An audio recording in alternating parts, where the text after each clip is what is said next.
My name is Katie, and welcome to another episode of Cookin' Up Magic. Today we will actually be baking rather than cooking, and so this is one of the few times I'll be actually measuring everything out because baking is more of a science than just an art. I picked banana muffins because I have a friend who is about to deliver a baby. Bananas specifically are good for heart health and blood pressure, which is really important when pregnant. Your body's easily influenced by this other little thing growing inside you. It's also really good for digestion and energy, which can definitely be influenced by, creating a little person from scratch. In terms of metaphysical properties, bananas are associated with protection and childbearing. To get started today, I'm going to have some incense. I'm using cedar again, because cedar is good for protection. This is a friend that I care about very much. I absolutely adore her and the kids that she has. And I just want her to be safe. I want this to be a really healthy, easy delivery. And I want to do whatever I can to help make that happen. Now let's talk about crystals. I have a lot with me here, helping to kind of set the intention for all of the energy and thoughts and vibes that I want going into these muffins. I could just make it simple and bake banana muffins, but then there's nothing magical, really powerful about them. It's all about the intention that you're putting into the food and this stage that you're setting when you're working kitchen magic.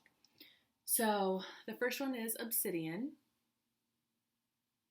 Obsidian is for strength and protection. And, just the obvious. I want this to be a really easy birth. I want her to be healthy and just well protected.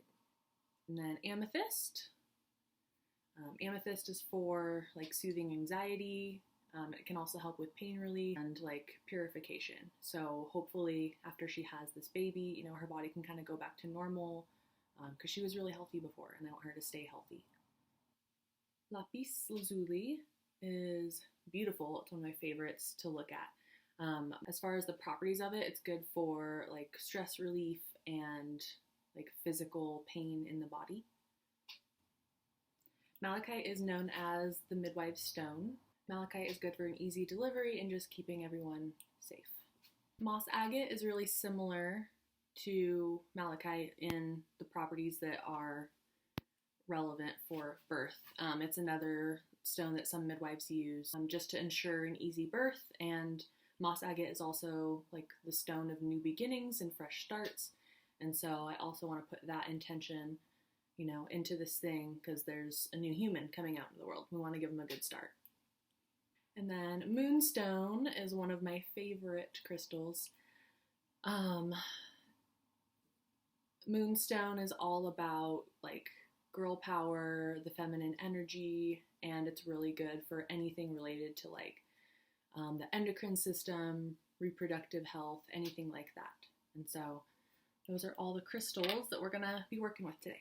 So I have the oven preheated to 375 degrees, and while that's going, first I mix the the wet ingredients, and then I add the dry ingredients to it.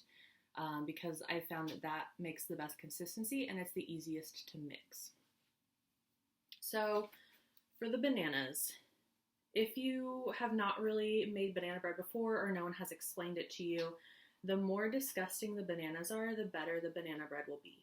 And so these are going to be maybe not the bananas that you want to eat by themselves or cut up in your cereal. We have pretty bananas for that. You don't want pretty bananas for your banana bread. They're not going to taste as good. The bananas that you want are the ones that are disgusting. They look like you should probably throw them away. And the reason for that is the older a banana is, the more the sugars in it are breaking down. And so this one is super disgusting. If I was not making banana muffins, I would definitely be throwing it away. But just the consistency of the banana itself changes, and it's basically more liquidized because it's all broken down. And so as the banana breaks down, the sugars change, which is why you get that fermented sweet smell. It's that breakdown. And the more the banana breaks down, the more complex the flavor is. And so that is what makes for really good banana bread, is that good flavor. So I usually use 4 bananas. You can use 3 if 3 is all you have, but I wouldn't say less than that, and I wouldn't say more than 4. And so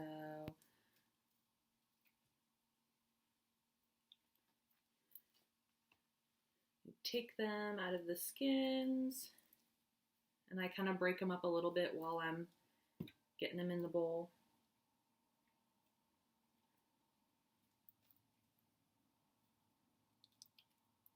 And it definitely smells really strongly of banana. So the next thing that I do is I mash the bananas, and so I use like a potato masher tool.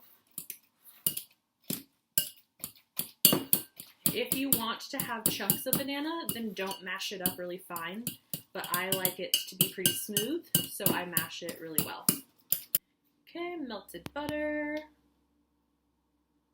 If you eat eggs, if you use eggs, then the next thing that you would put in would be 1 egg.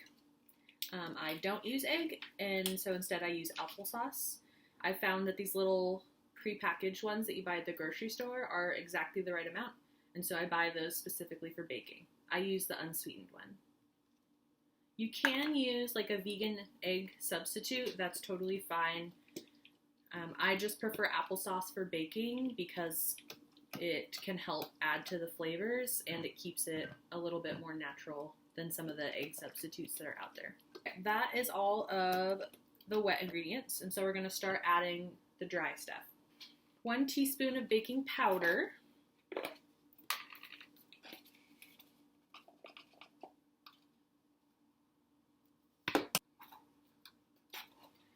And then 1 teaspoon of baking soda. If you wanted to measure the cinnamon, you totally could. I don't. I just shake it in until it feels like the right amount. I love cinnamon. I feel like banana bread doesn't taste right without it. If you don't like cinnamon or you're allergic to it, that's fine. I just love the taste, especially with the banana. And there's the healing properties of cinnamon. So, you know, again, strength, protection, and also kind of speeding things up. I want this delivery to be really fast and quick, painless. You know, I don't want her to have to suffer. I don't want there to be a bunch of complications. I want it to go super smooth. And then 1/2 teaspoon of salt.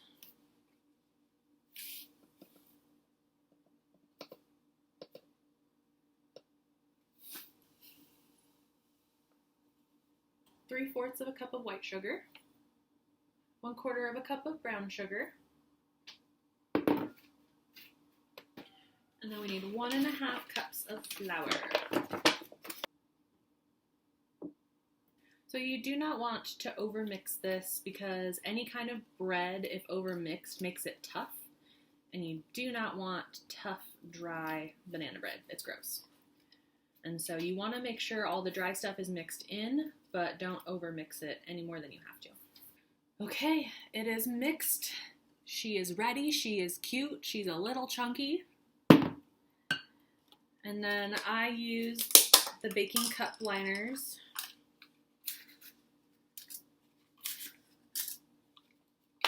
This is the point where if you want chocolate chips in your muffins, you would add them last and make sure they get incorporated but not overmixed. I usually do some muffins without chocolate chips, and then I add chips at the very end so that I have a few with chocolate chips for my friends or family or whoever who likes the chocolate in there. Not everyone does.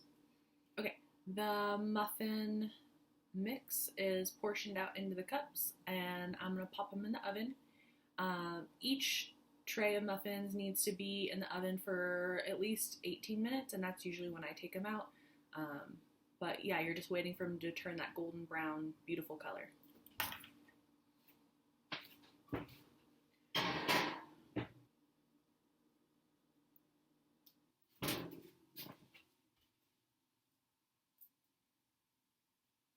Thank you guys for tuning into this episode of Cookin' Up Magic.